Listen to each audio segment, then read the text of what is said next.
محمد رسول الله محمد رسول الله. بسم الله الرحمن الرحيم. الحمد لله رب العالمين، وصلى الله وسلم وبارك على عبده ورسوله الأمين نبينا محمد وعلى آله وصحبه أجمعين. Dear brothers and sisters in Islam, Assalamu alaikum wa rahmatullahi wa barakatuh. Hadith number 35 in our series of Arbaeen and Nawawiyyah is quite long. However, it is filled with beautiful lessons. And the hadith was narrated by Abu Hurairah, may Allah be pleased with him.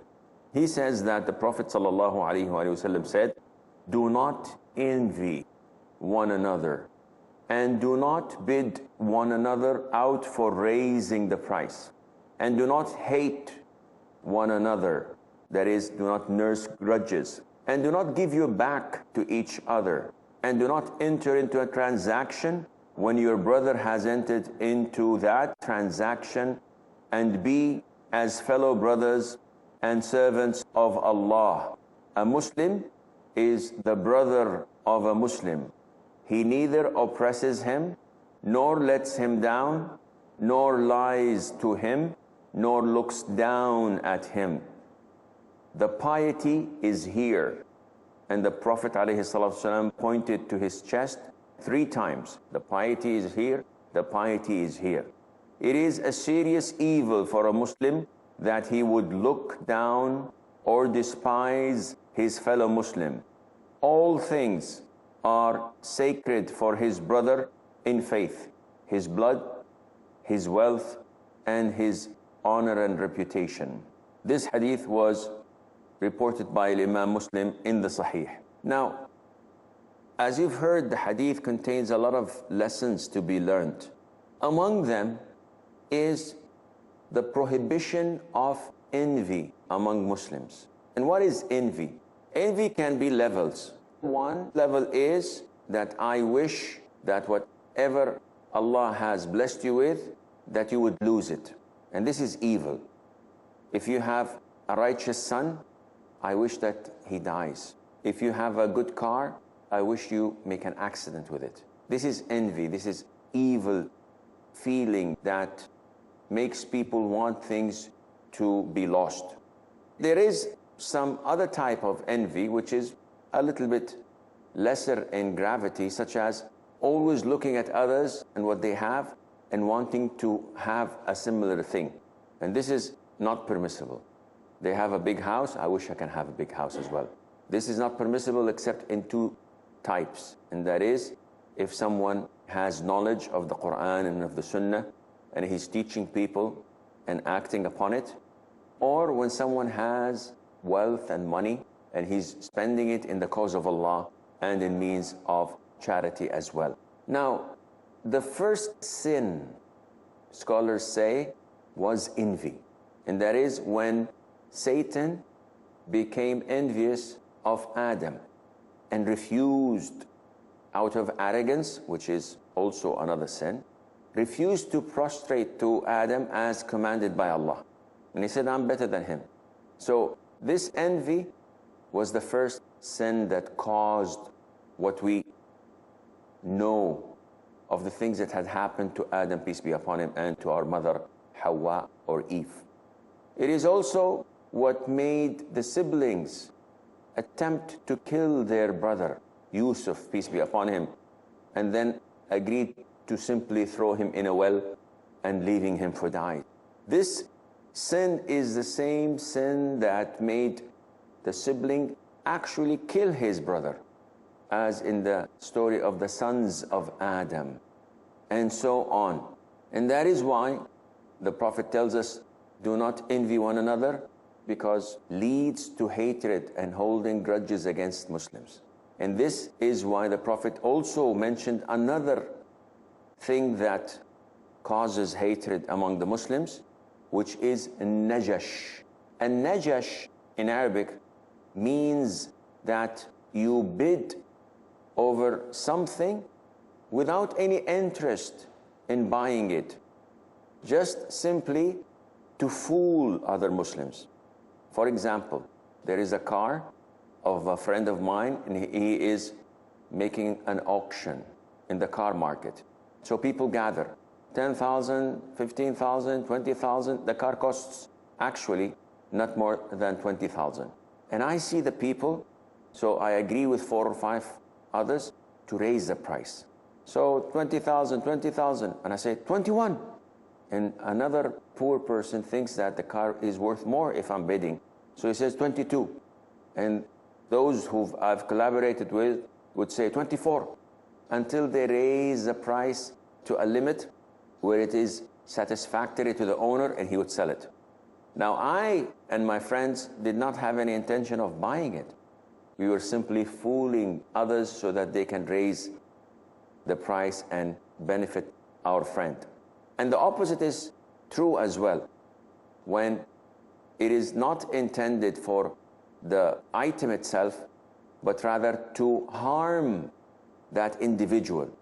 So I'm not interested in the seller benefiting, I'm interested in the buyer losing. I have bad feelings towards him. So both ways is najash, and it's haram. So do not envy one another, do not raise the price of something to make or fool the other Muslim to buying it. Then the Prophet says, alayhi salatu wasalam, وَلَا تَبَاغَضُوا وَلَا تَدَابَرُوا. So the first two would lead to the other two. The first one of the other two is do not hold grudges against one another. So these two cause holding grudges and hatred among the Muslims. And if this happens, this would lead to number 4, which is giving your back to one another. And this happens so many times. You walk in the mall or on the streets and you see someone you hate, you have a grudge against. What would you do? You would pretend as if you did not see him and walk the other way.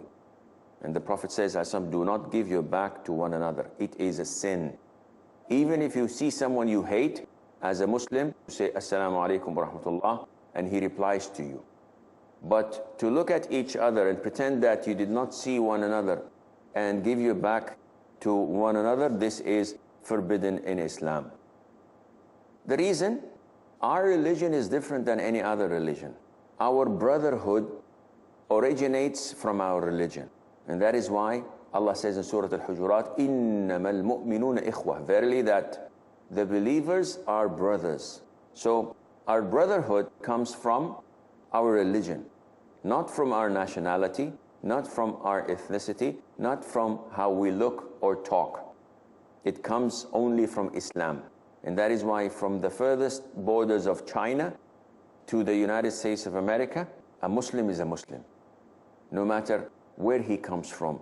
Once we meet each other, once we see each other, I can realize, I can relate, I can tell that this is a Muslim brother. How? By the way he looks, by the way he dresses. So the minute I see him, I would say, Assalamu alaikum wa rahmatullah. There's no grudges, there's no hatred. It's only love in our hearts to one another. So you should not envy, you should not raise the price, you should not hold grudges, and you should not give your back to one another. And then what? Then the Prophet says, alayhi salatu wasalam, and you have to be brothers to one another. You have to be servants of Allah and brothers to one another. And then the Prophet goes to say, alayhi wasalam, a brother to a brother, there are obligations and there are rights. So what are my obligations towards my brother? He's my brother. What are my obligations? The Prophet says, alayhi salatu wasalam, he should not oppress him.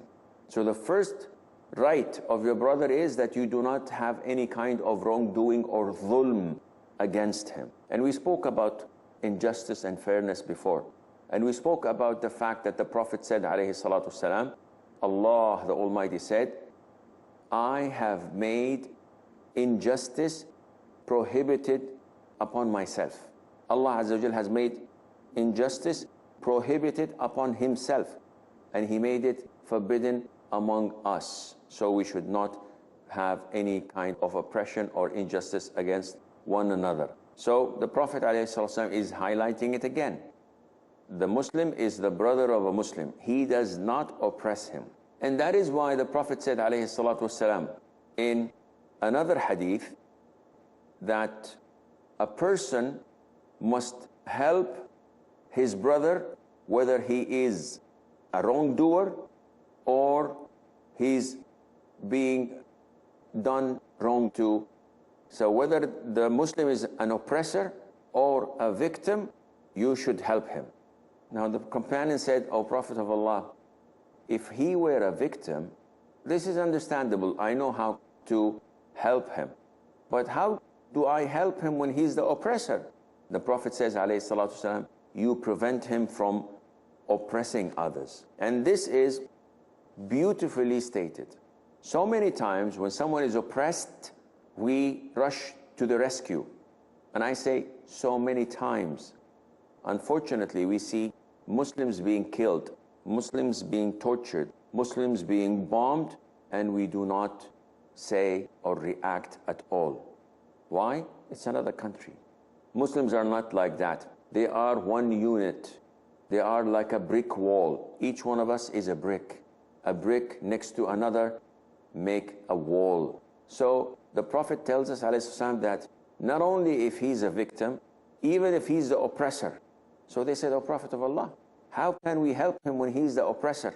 The Prophet said, alayhi salam, you prevent him from oppressing others. So you have to stand in front of an oppressor and you have to tell him that this is haram, what you're doing is not permissible, and this must stop. We have a short break. Stay tuned, and inshallah we'll be right back.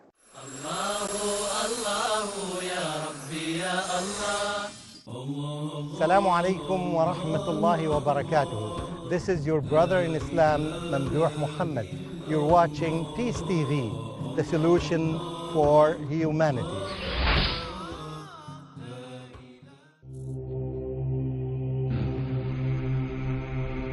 Explore the wisdom and balance of Islamic law, and the genius of Muslim jurists who distilled the essence of the law into short statements of potent meaning. So join me, Riaz Ansari, for a survey of Islamic legal maxims. Appreciate the accountability of Islamic laws against all manner of corrupt practices in Islamic legal maxims with Riaz Ansari every Saturday at 5:30 p.m. and repeat telecast at 7 a.m. India on Peace TV. We are not addicted to dawah. Addiction implies a short-term fix. One doesn't need to get into the zone to talk about Islam. You do dawah because it is a natural result of your commitment to Allah. If you don't talk, people are going to walk.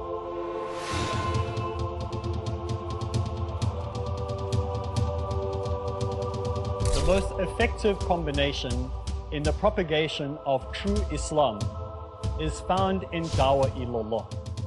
Join me, Arif Islam, as we go through Dawah Ilallah only on Peace TV. Follow the tips to make the task of dawah result-oriented in Dawah Ilallah, next on Peace TV.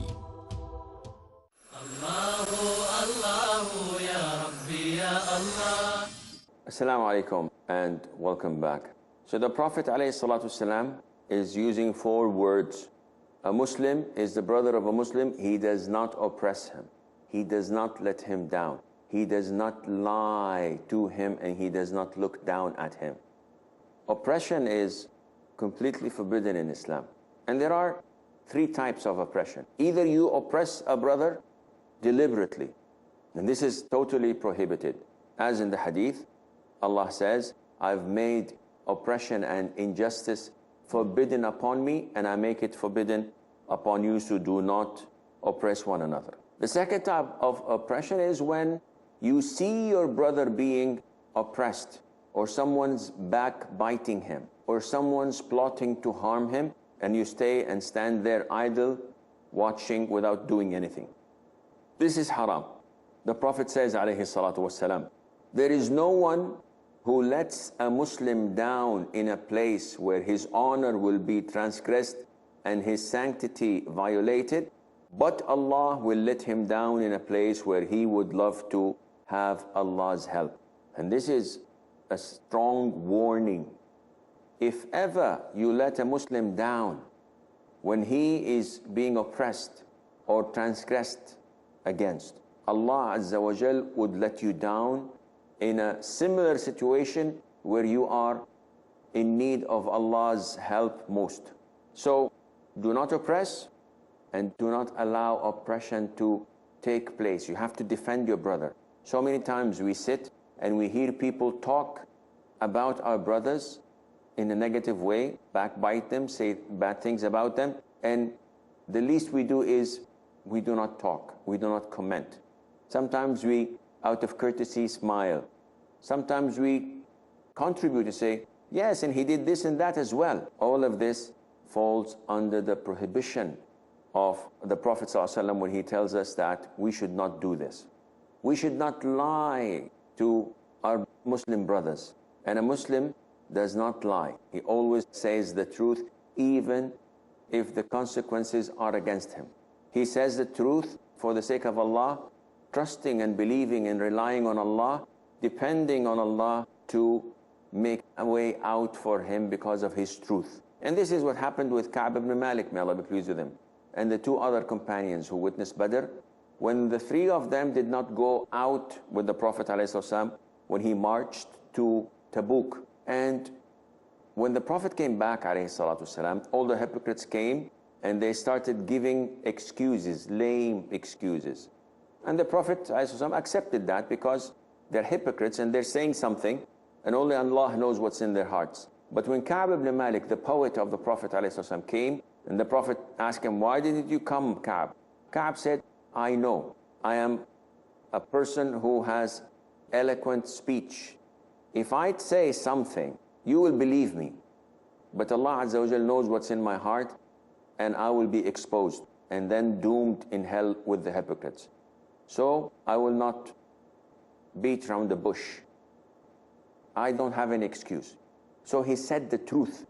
And the consequences were to be boycotted by all the Muslims, including his wife, for 50 days. The Prophet forbade anyone to speak to him. Imagine being in a prison where you are neglected and no one even looks at you or talks with you. A whole town, nobody is talking to you. Yet he was patient and tolerant because he did this for the sake of Allah. After 50 days, Allah revealed the verses of the Quran in Surah At-Tawbah. Ya ayyuhalladhina amanu ittaqullaha wa kunu ma'as sadiqin. O you who believe, fear Allah and be among the one who say the truth. So truth pays, and lies doom people and set them to hellfire. So a believer does not oppress a Muslim. He does not let him down. He does not lie upon him, and he does not look down at him. And this happens in a lot of places, unfortunately. Some Muslims think that they are a better race than other Muslims. So if you come from this country, and it's a rich country, you look at those who come from a poor country as being deprived, as being ignorant, as being nothing. And this shows that those with such arrogance will end up in hell even if they're Muslims. The Prophet said, ﷺ, and the hadith is in the Sahih, that the one who has in his heart an ant weight of arrogance, mithqalu dharrah, an ant. How heavy is an ant? Put it on a scale. Nothing. But whoever has the weight of this ant of arrogance in his heart will not be admitted to Jannah. How dare you look down at people? Was it your choice to be born in such a country? Was it your choice to be born to rich parents? This is all the blessings of Allah, and Allah was testing you, and apparently you failed the test. So looking down at Muslims is something that is unacceptable. And after saying that, the Prophet says, ﷺ, piety, taqwa, the fear of Allah is in here. And he points out 3 times to that fact. Why? Because what prevents you from oppressing, from looking down, from lying, from letting a Muslim down, what prevents you from all of this is your piety, your righteousness, the fear of Allah, the Almighty Azza wa Jal. If you can have this, alhamdulillah, then you have something that is positive. With piety, the Prophet says, alayhi salatu wasalam, that detesting people, that looking down at people is sufficient evil. Don't look for other sins, major or minor. It is sufficient evil to have this feeling in your heart, to look down at people, to detest them. And this is a result of your arrogance. How many poor people, not so rich, not so famous, how many people you know that are far, far closer to Allah Azza wa Jal than you? Allah says in the Quran, Inna akramakum indallah atqakum. The most honorable ones among you at the side of Allah are those who have taqwa, who have virtue, who fear Allah Azza wa Jal most. Not those who are rich, not those who are powerful, not those who are influential. And that is why the Prophet is telling us that, listen, if your hearts were good and intact, if your hearts were pure, this would affect your whole body. As in the hadith we studied earlier, that in the body there's a morsel of flesh. If it is good and intact, the whole body would be good and intact. And that is an indication to us. Whenever we feel arrogant, whenever we feel that we are more important than others, to be careful, because it is sufficient. It is serious evil for a Muslim that he would look down or despise his fellow Muslim. Allah does not look at your bodies nor your wealth. Allah looks at your hearts and your deeds. And this is why we have to work hard on purifying our hearts. And detesting people would usually lead to something else. And why would you, to begin with, detest or despise people? Why would you think that you're better than them? It was not your choice to be born to a rich family or in a rich country or to have a good lineage. This is not your choice. Nobody came to me before I was born, would you like to be this or that? Allah made me like this. However, if you recognize your origin, your present, and your future, you would never feel that arrogant. A man once stepped on the cloak of a rich person while doing tawaf. And the rich person felt a little bit agitated. And he looked at this man and said, "Are you blind? Don't you know who I am?" And this man said immediately, "Yes, I know who you are. Your beginning was a neglected sperm. Your end, when you die, is a rotten corpse. And at the moment in your belly, there is dung and filth." Look at this description. And the man looked down and said, "By Allah, you know me. What you've said is true." And this was sort of an apology. So, if you look down at a person, this would lead to oppressing him, or trespassing on his rights, or doing wrong things against him. And that is why the Prophet ﷺ said, all things are sacred for his brother in faith, his blood, his wealth, and his honor and reputation. Which means that even if you look down at your brother, which you should not, you should always be mindful of his sanctity. You should be always mindful that these things are sacred, these things are haram. You cannot violate his wealth, his health, and also his reputation, as the Prophet says and indicates, alayhi salatu wassalam. And this sentence, highlighting the importance of a person's blood, and that is his livelihood, his wealth, and his honor, this is what the Prophet ﷺ used to highlight wherever he gave a sermon, whether it was in Eid, in Arafah, in Jum'ah. He always reiterates this fact so that people are mindful of it. This is all the time we have. Until we meet next time. في أمان الله والسلام عليكم ورحمة الله وبركاته. الله الله يا ربي يا الله الله يا ربي يا الله